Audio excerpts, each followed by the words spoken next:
10ই জুলাই লালবাজার চলো ডাক প্রদেশ কংগ্রেসের পক্ষ থেকে। রাজ্য কংগ্রেস বাধ্য হচ্ছে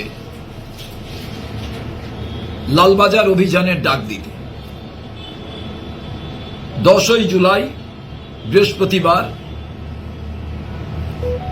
দুপুর 1টায় ঐতিহাসিক কলকাতা বিশ্ববিদ্যালয়ের সামনে থেকে আমরা লালবাজার চলো কথা বলছি। কেন বলছি? আরজিকর থেকে south Calcutta law college, RG Kar থেকে সরকার শিক্ষা নেয়নি। একের পর এক নারী নির্যাতন,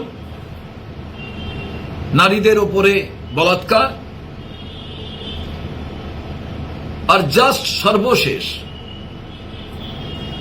পশ্চিম বাংলার সমস্ত কিছু অত্যাচারকে ছাড়িয়ে গিয়ে আইন কলেজের ছাত্রী প্রাক্তন ছাত্রর দ্বারা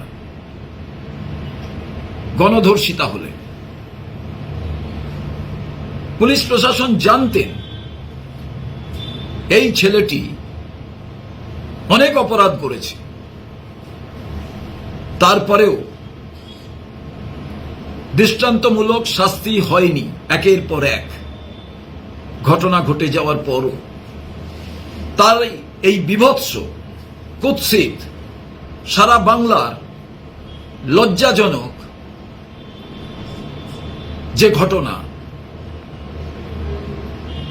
আইন কলেজের ভেতরে যারা আইনের রক্ষক হিসাবে কাজ করবেন তারাই অত্যাচারিত হয়ে গেলেন, আইনকে যারা রক্ষা করবেন তারাই অত্যাচার করলেন। বাধ্য হলাম আমরা পুলিশ প্রশাসন আধিকারিকদের কাছে কৈফিয়ত চাইতে। আমরা জানি সরকার যেমন ভাবে পুলিশ প্রশাসনকে চালাবে, কিন্তু অশোক স্তম্ভ, খাকি রঙের উর্দি, সাদা রঙের উর্দি, এটাই তো এই সমাজকে রক্ষা করে। আইনে অনেক কথা থাকে, তাকে প্রয়োগ করার ক্ষেত্রে এদেরই যদি কোথাও দুর্বলতা থাকে তাহলে সমাজ থাকবে কি করে? তাই হেডকোয়ার্টার লালবাজার, সবাই পায়ে পা মেলান, কণ্ঠে কণ্ঠ মেলান, সুবিচার চাই, কৈফিয়ত চাই।